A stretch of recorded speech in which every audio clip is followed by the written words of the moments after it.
All right, let's dive in. We're unlocking a vault today filled with 25 uncommon but incredibly useful English words. And these aren't just any old words, no. We're giving you the good stuff. Yeah, these words are going to add some serious depth to your conversations. And maybe even a touch of magic, who knows? Exactly. It's like we're equipping you with a whole new set of tools for expressing yourself. So, first up is astonishing. Everyone uses amazing or surprising. Yeah, but astonishing, that's something else. It is, it hits different, right? Absolutely. It's like you've seen something that changes everything, It shifts your perspective. Like if you were describing the Northern Lights and you're like, the Northern Lights display was absolutely astonishing. It just takes it up a notch. Right, it's not just a description, it's an experience. It really is. Okay, so let's talk about a word that gives you a completely different feeling. Bliss. Bliss is so much more than just happy. It's like this deep sense of peace and joy.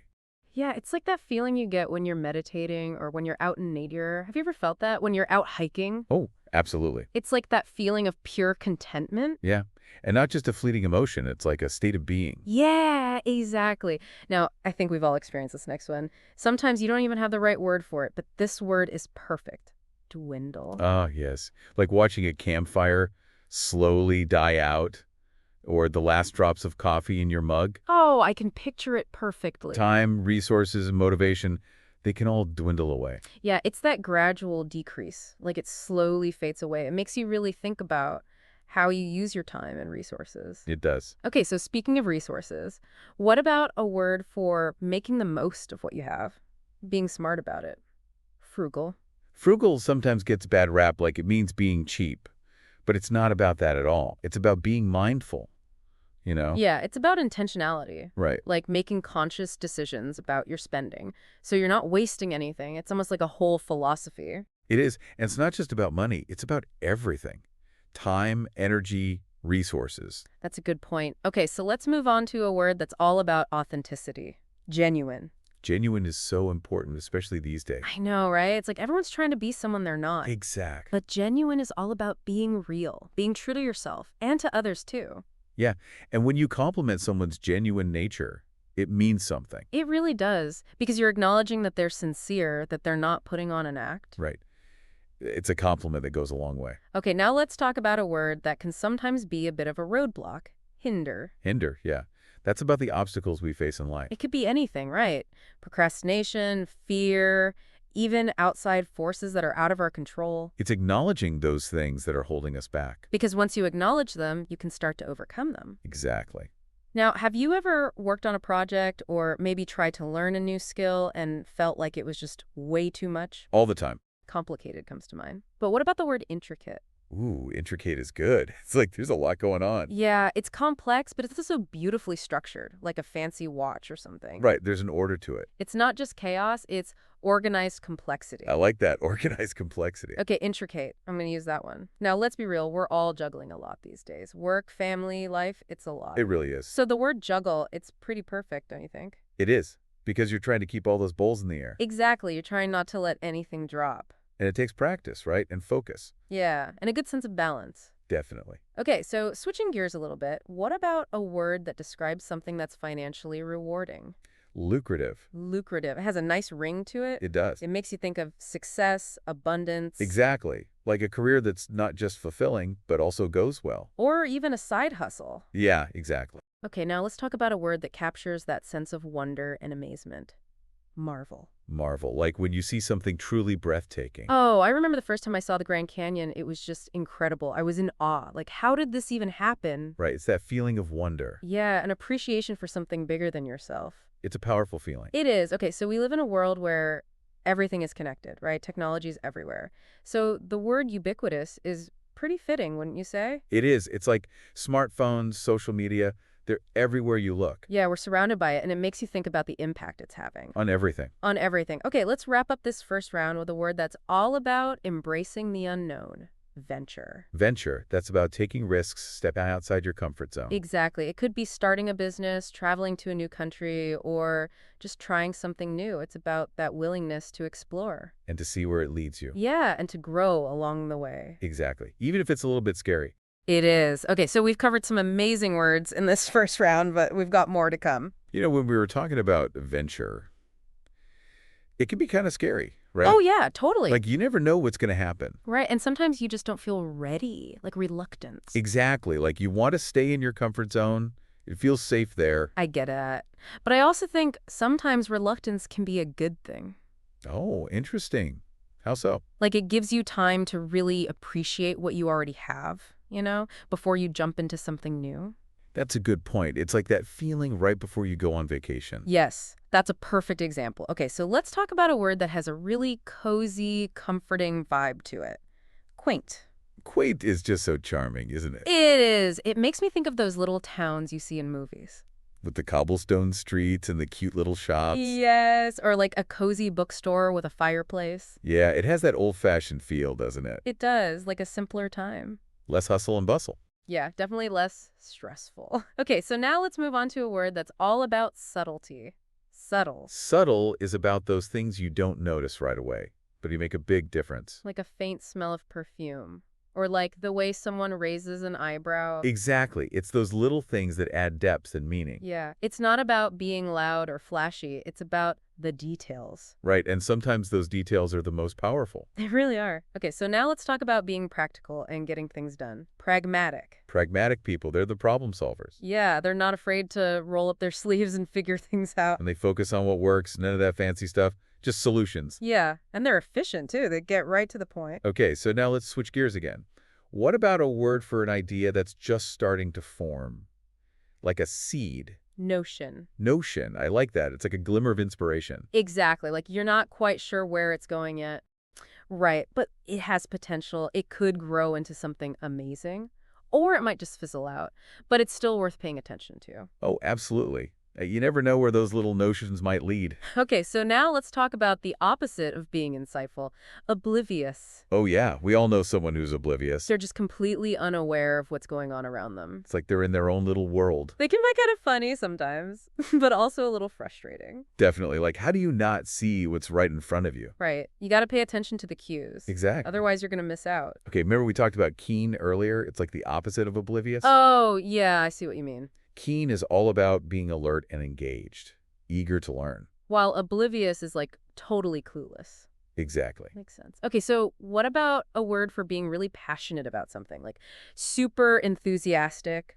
Zealous. Zealous, that's the one. Like you're so into it, you can't contain yourself. It's contagious. Yeah, and it inspires other people. It does. Okay, now let's celebrate what makes each of us unique. Quirks. Quirks are those little things that make you, you. They're like your signature moves. Exactly, like that friend who always wears mismatched socks. Or the coworker who collects those weird little figurines. Yeah, it's those things that make you interesting. I love that. Quirks are awesome. Okay, so what about a word that describes who we are at our core? Identity. Identity. That's a big one. It is. It's about your values, your beliefs, your experiences. Everything that makes you, you. And it's always changing too, right? Exactly. We're always growing and evolving. Okay, before we move on, I want to talk about thrive again for a second. Oh, thrive's a great word. It is. It's like you're not just surviving, you're flourishing. You're living your best life. Yeah, you're reaching your full potential.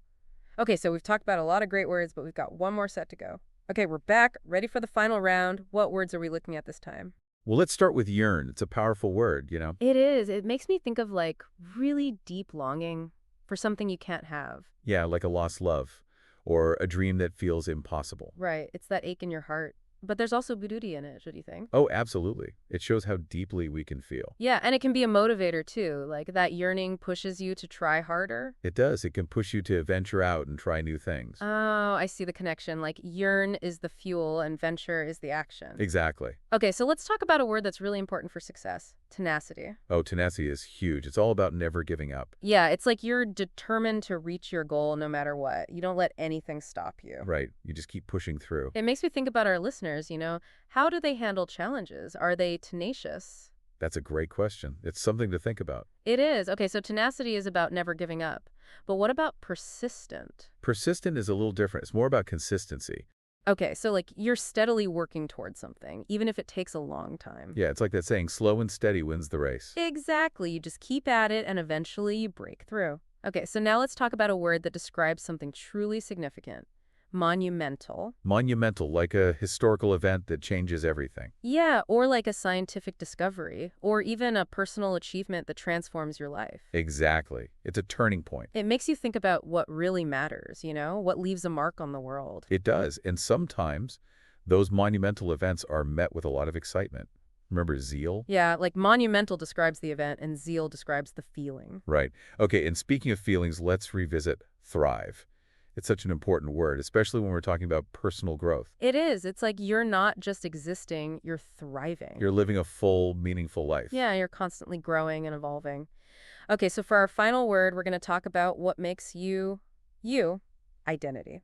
Identity is a complex thing, isn't it? It's all the pieces that make you who you are. Yeah, your beliefs, your experiences, your values, everything. And it's not fixed either, right? No, it's always changing. We're always learning and growing. I love that. It's like we're all works in progress. Well, I think we've covered some incredible words today. I feel like I've learned so much. Me too, and I hope our listeners have it as well. I hope they've been inspired to use these words in their own lives and to keep exploring language. There's always more to discover. That's right. Words are powerful tools. Use them wisely. So true. Well, that's all the time we have for today. Thanks for joining us on this word journey.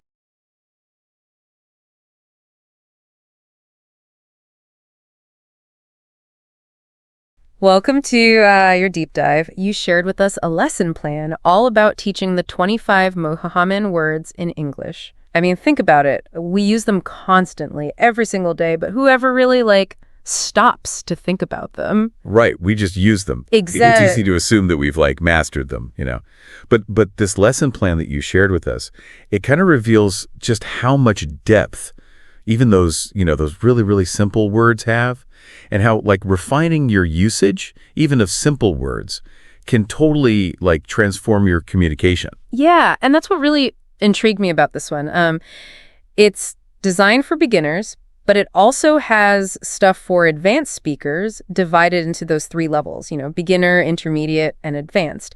So does that suggest that even native speakers could benefit from going back and revisiting these super fundamental things? Oh, yeah, absolutely. Think of it this way. You might know how to use a hammer, right, to hammer a nail. Right. But a master carpenter, they understand the subtle variations in, how much force they're using, the angle, their technique.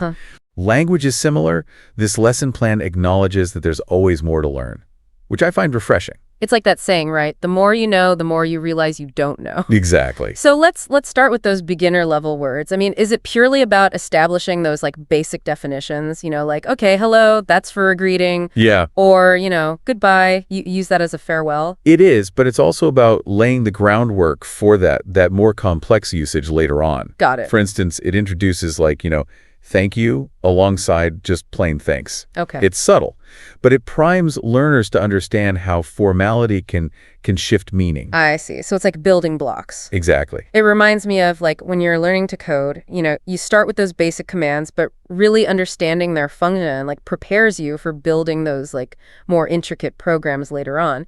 What shifts as we move into that intermediate level? This stage is all about expanding expression, giving learners more tools to move beyond just, one-word answers. So thanks might become I appreciate it. And instead of just yes, you encourage phrases like, yes, I can do that. So it's not just vocabulary then, it's also science construction, building up fluency and confidence. Exactly. And that's where the lesson plan starts highlighting context too. For example, it differentiates between sorry as a quick apology versus my apologies for a more formal situation. That's a great point. I've never really considered those really subtle differences, but they totally impact how your message is received. Now I'm really curious about that advanced level. How do you refine what's already nuanced? This is where things get exciting. Think about the word really. At a beginning level, it's just for simple emphasis or surprise. Really, that's amazing. Right. But at the advanced level, it can express genuine belief. Oh, okay. I really do think that's the best course of action, which carries a lot more weight. Yeah, it adds a layer of sincerity. It's almost like you're emphasizing your commitment to whatever it is you're saying. That could be huge in a professional setting, for instance. Precisely. And that's just one example. The lesson plan delves into the nuances of sorry, too. Okay. Showing how it can convey, regret versus sympathy, depending on how you're phrasing it. It encourages learners to become more attuned to these, subtle shades of meaning. Okay, I'm starting to see why mastering these, seemingly simple words can be so impactful. It's not just about fluency, it's about wielding language with like precision and intent. Exact. It's like the difference between throwing paint at a canvas and carefully crafting a masterpiece. Hmm. Both involve color, but the intention and the skill behind them, that's what creates those vastly different results. Right. And the source material emphasizes practical application too, right? It encourages students to actually, use these words in real conversations, not just like in a classroom setting. That's key. It's one thing to understand nuances intellectually, but the real learning, it happens when you put them into practice. It's like, learning a musical instrument. Okay. I can study music theory all day long. Uh-huh. But the real magic, it happens when you start playing and experimenting with different sounds. I love that analogy. It really highlights that idea that language isn't just like rules and definitions on a page. Right. It's a living, breathing tool for expression. And speaking of expressing yourself, the lesson plan that we're talking about digs into some pretty fascinating examples, right? Like how really is taught differently at each of those three levels. Right. At the beginner level, it's all about, those simple exclamations like, really, that's amazing. Yeah, yeah. But as learners progress, the lesson plan encourages them to use really for emphasis in more sophisticated ways. So instead of just saying, I'm hungry, an intermediate learner might say, I'm really hungry, to really like highlight their need for food. Exactly. And then at the advanced level, things get even more interesting. You start to see really used to emphasize belief or conviction. Like in a sentence such as, I really do believe this is the right decision. Yeah, It adds a layer of like personal commitment to that statement. precisely. It subtly shifts the tone from, a simple opinion to a deeply held belief. Right, right. And these subtle shifts are what make communication so powerful. It's like choosing the right brushstroke Mhm. to convey the exact emotion you want to evoke in a painting. Right. The lesson plan also dives into the nuances of sorry, right? Absolutely. That's a word we use constantly, but probably without giving it too much thought. At the beginner level, sorry is just a simple apology. Uh-huh. But as learners advance, they start to see how it could be used to convey different shades of meaning, like regret versus sympathy. So saying, I'm sorry for your loss carries a different weight than, sorry I bumped into you. Exactly. The first expresses genuine empathy and understanding, Right. whereas the second is a more casual acknowledgement of a minor mishap. Okay, yeah. The lesson plan provides scenarios for students to practice using sorry in a variety of contexts, which is incredibly helpful. It's like giving them a toolkit for navigating those social situations with more sensitivity and awareness. Now, something that stood out to me was how the lesson plan emphasizes adjusting the pace to the learner's needs. Yeah, it stresses that language learning isn't a race. It's a journey. Right. Some learners might need more time to grasp certain concepts, and that's perfectly okay. Yeah, absolutely. And it emphasizes the importance of follow-up assignments as well, right? To really solidify that learning. Exactly. It suggests different activities for each level. Okay. For beginners, it might be writing simple sentences using the target words. Right. But for advanced learners, the assignments become more challenging. So they might be asked to write a short story or a reflective essay, incorporating those nuanced words and phrases we've been talking about. Right? It's about pushing them to apply what they've learned in a creative and meaningful way. Yeah. And this really speaks to the heart of what this lesson plan is all about. It's about empowering learners to become more effective communicators, not just fluent speakers, right? Right. It's about understanding the power of language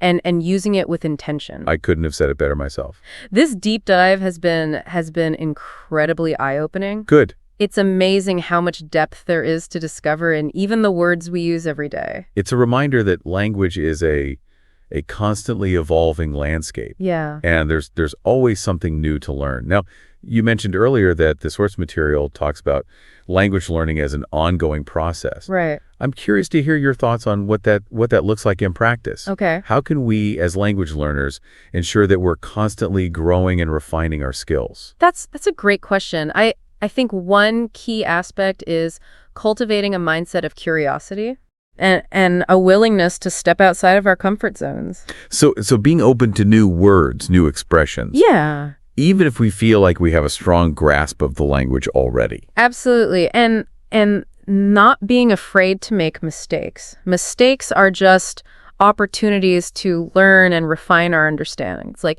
when you're experimenting with different ingredients in the kitchen, sometimes you create something amazing and sometimes you're like, oh, that didn't work. But either way, you're expanding your skills. That's a perfect analogy. It's about embracing that playful experimentation. Right. And not letting the fear of imperfection hold us back. So much of language learning is about confidence, right? Feeling comfortable enough to try new things and express yourself, even if it's not, quote unquote, perfect. Precisely. And I think another crucial aspect is staying engaged with the language outside of, formal study. Right. Reading books, watching movies, listening to music, even just having conversations with native speakers. Yeah. All of these things contribute to our understanding and fluency. It's like immersing yourself in the culture, right? Exactly. You pick up on the nuances and the subtleties of the language in a way that you just wouldn't from studying a textbook. Exactly. And it keeps language learning fresh and exciting. Right. It becomes less about, rote memorization and more about discovering new ways to express yourself. It's like turning language learning into an adventure. Yeah. A journey of exploration rather than a chore. I couldn't agree more. And I think that's a takeaway from this whole deep dive. Okay. It's not just about mastering these 25 common words. Yeah. It's about recognizing the power and complexity of language itself. It's about seeing the beauty in the subtleties and how those nuances can shape meaning and create deeper connections. And that's something we can apply to any language, not just English. Which brings us back to that thought-provoking question that you posed earlier. Yeah. What seemingly simple words in our native languages might have hidden depths that we haven't even considered? Yes. It's a challenge to our listeners. Take a moment to reflect on your own native language. What words do you use every day without really thinking about their full range of meaning? It's like looking at a familiar painting with fresh eyes, right? You might suddenly notice details that you'd overlooked before. Exactly. And that's the beauty of language learning. It's a never-ending journey of discovery. Well, this deep dive has been a fantastic reminder of that. It's been a real pleasure exploring these ideas with you. The pleasure was all mine. And to our listener, thank you for sharing this fascinating lesson plan with us. Yeah. It's sparked a truly insightful conversation. And we hope it inspires you to continue exploring the nuances of language, both in English and in your own native tongue. You might be surprised by what you discover. Happy exploring. That's it for this deep dive. We'll see you next time for another fascinating exploration. Ever feel like English has these secret codes? These phrases that just totally change a verb's meaning? Yeah, it can be a bit tricky, right? It's like, I don't know, a whole other language within a language almost. Definitely. But don't worry, today we're going to decode some of these sneaky little phrases. We're diving into the world of phrasal verbs. Oh yeah, phrasal verbs. They can be a real challenge for English learners. For sure, but they're everywhere. You can't really escape them if you want to, sound natural. Exactly. They're absolutely essential for fluency. Absolutely. And, you sent over this really great online lesson that we're using as our guide today. And I have to say, it's got a really fun approach. Oh, that's great to hear. It does. It's like the lesson itself is kind of winking at you and saying, don't worry, we'll figure this out together, I love that. It's like a friendly guide through the sometimes confusing world of phrasal verbs. Exactly. So no need to be intimidated. We're in good hands, I think. So let's just jump right in. The first phrasal verb on our list is bring up. Bring up. Okay, classic phrasal verb. It is. And the lesson gives the example, she always brings up her travels when we meet. We all have that friend. Oh yeah, for sure. The one who somehow manages to steer every conversation back to their backpacking trip through Europe, right? Oh, absolutely. 100%. But what I think is fascinating here is that how we bring up things can really impact how others perceive us. Absolutely. Timing and context are everything. They are. Like imagine bringing up a really sensitive topic at the completely wrong moment. Oh, yeah. That could be disastrous. A recipe for disaster. Exactly. And the lesson actually picks up on this perfectly in this little dialogue snippet it has. Someone asks, did they talk about the new project? And the response is, no one brought it up. It's like that classic meeting scenario. No, I know exactly what you mean. Everyone's just tiptoeing around the issue. Totally. And that kind of avoidance, it can lead to misunderstandings or, even missed opportunities. Oh, for sure. It's almost like a power play, Who's going to be brave enough to be the one to bring it up? Exactly. So, okay, bring up. It's all about introducing a topic, but it's got this added layer of, social awareness. which is interesting. It's very nuanced. It is. All right, let's move on to the next phrasal verb on our list, which is look up. And I feel like this one, it's really evolved with technology. Oh, absolutely. The example the lesson gives is, I looked up the word in the dictionary, which definitely conjures up images of these huge, like, dusty dictionaries that we used to have. I remember those. Remember those? So heavy, you'd need a forklift to move them. Right. So different from how we look things up now.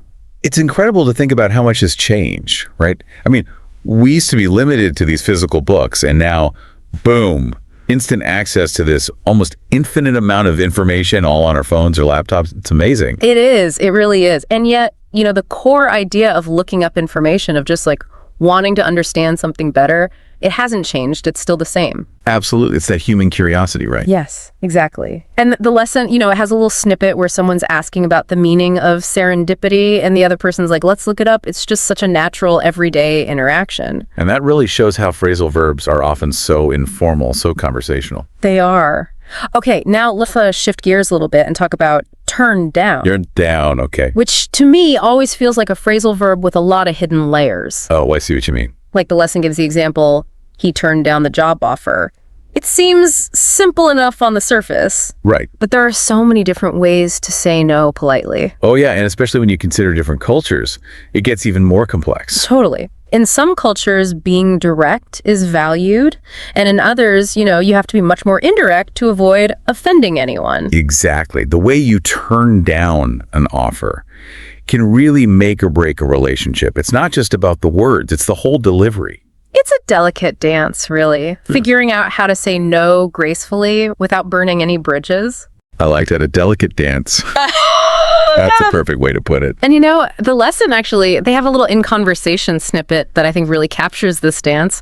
Someone asks, did you accept the invitation? And the answer is no, I had to turn it down.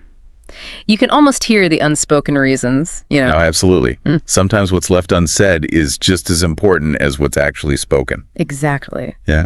Okay, get ready for this next phrasal verb, because I think we can all relate to this one, especially on a Monday morning. It's run out of. Run out of. Oh, that's a good one. It's definitely a universal experience. The lesson sets the scene perfectly. You know you're desperate for coffee. You open the cupboard, and there's an empty bag of beans. Ugh. We've all been there, right? Oh, countless times. It's that sinking feeling in your stomach, you know, like realizing you're utterly out of something you need. Could be coffee beans, could be time, could be patience, anything. It really could. And the in conversation snippet for this one, it made me laugh out loud. Someone asked, why didn't you make coffee? And the answer is, we ran out of coffee beans. It's so simple, but it just perfectly encapsulates that feeling of, you know, disappointment and frustration. It's perfect, isn't it? And it shows how these little phrases, these phrasal verbs, can be so incredibly evocative. You can pack so much emotion into just a few words. You can. All right, enough with the caffeine deprivation. Let's move on to a phrasal verb that's a little more positive. Okay, I like it. Bring on the positivity. Let's talk about get along with. Get along with. All right, a classic for relationships of all kinds. It is. And, you know, I think we've all had roommates we've gotten along with amazingly, right? And then maybe some others that were, shall we say, a little more challenging. Oh, roommate dynamics. That's a whole other deep dive we could do sometime. We could. We totally could. But yeah, I mean, it's all about those interpersonal relationships, whether it's, you know, with roommates, colleagues, or even family members. Yeah. The lesson's example is, I get along well with my colleagues. And I mean, who wants to dread going to work every day because of a tense environment? Right. Nobody. A harmonious workplace is so important for productivity and just general well-being. For sure. And the in conversation snippet for get along with, it really hits home. Someone asks, do you like your new roommate? And the response is, yes, we get along great. You can practically hear the sigh of relief, right? Oh, absolutely. It's that feeling of finding that perfect balance. Yeah. You know, where a relationship just feels easy and comfortable. It does. It really does. And speaking of balance, let's tackle a phrasal verb that can sometimes, you know, throw people for a loop. Oh, okay. Which one is that? Call off. Call off. All right. The lesson focuses on its meaning of canceling something, you know, like they called off the meeting due to bad weather. Pretty common scenario. Definitely. But what's interesting about call off is that it has the sense of finality to it, don't you think? It does. It's not just a postponement. It's like, nope, it's completely canceled. Yes. And the in conversation snippet really captures that feeling of, plans just crumbling. Oh, yeah. Are we still going on the trip? No, they called it off. It's like the universal sound of, a plan falling apart. Definitely. Okay. I've definitely been there. Me too. Sometimes calling things off is definitely for the best, Bad weather, Yeah. you can't really argue with that. Right. Safety first. Exactly. All right. Let's move on to a phrasal verb that I think might be like the anthem of procrastination. Oh, okay. I'm intrigued. Which one? Put off. I bet you can relate to this one. Put off? Oh, yeah, absolutely. I think we've all been guilty of that at some point. The lesson uses the example, I keep putting off my dentist appointment, and I think we've all been there. Oh, yeah. There are certain tasks that, they just seem to have this magnetic force that repels us. They do. Like, I'll do it tomorrow or next week or maybe next year. Exactly. But what's interesting about put off is that it implies a delay. You're not necessarily avoiding the task altogether. It's more like, I'll get to it eventually. Eventually. Yeah, it's like that little voice in the back of our heads, right? Exactly. Just whispering sweet procrastinations in our ears. Exactly. And the lessons in conversation snippet, it's so perfect for this one. Did you finish the report? No, I put it off until tomorrow. It's classic. It is. Oh man, procrastination. It's a slippery slope. It really is. But speaking of creativity, let's move on to a phrasal verb that has a bit of a multiple personality, shall we say. Make up. Make up. Oh, I like that. Multiple personality phrasal verb. It could be a tricky one because it has so many different meanings. I think of it as like a master of disguise, Well, that's a good one. It can wear so many different hats. Exactly. Like, in one sense, it can be about inventing things, like she made up an excuse for being late. Right. So it can be a little bit of a fibber sometimes. It can be, but it can also be about reconciliation. Like when you make up after an argument, it's about restoring harmony. That's true. And the in conversation section of the lesson plays on this dual nature really well. The line is, did he really see a ghost? No, he made it up. Oh, I love that. It's like someone's having a bit of fun with their storytelling skills. They are. And that's what's so great about phrasal verbs. They can inject so much personality and color into our language. They can. Okay. Are you ready for a phrasal verb that's tough, both literally and figuratively? Oh, okay. Lay it on me. Hit me with it. Give up. Give up. Okay, yeah. That one can be loaded. The lesson uses the example, don't give up on your dreams, which is, it's a great motivational message. Oh, for sure. Perseverance is key. But giving up isn't always a bad thing, right? Sometimes it's about recognizing when a situation is no longer serving us, Absolutely. It's about knowing when to hold on and when to let go. Exactly. And the in conversation snippet really kind of highlights this internal struggle. Learning English is hard. Yes, but never give up. It's that encouragement we all need sometimes. We do. We all need a little pep talk now and then. We do. All right, let's lighten the mood a bit with a phrasal verb that's all about, casual fun. Oh, okay, good. A little bit of levity. I like it. Yeah. Bring it on. Hang out. Can't you just feel those laid back vibes? Hang out. Oh, yeah. I can practically hear the music playing in the background already. The lesson gives us this classic invitation, let's hang out this weekend. It's so simple, but it's so inviting. Exactly. No pressure, just good times with good people. Right. And the in conversation snippet, it perfectly captures that feeling of, just relaxed connection. What are you doing later? Just hanging out with friends. It's about being in the moment, enjoying each other's company without any big plans or agendas. Right. Okay, let's get back to reality. Or at least to our to-do lists. Oh, okay. Back to the grind. Back to the grind. Yeah. With catch-up. Catch up. Okay, yes. That one can feel a bit overwhelming sometimes. The lesson uses the example, I need to catch up on my emails, which is something I think we can all relate to, especially after a vacation, right? Oh, tell me about it.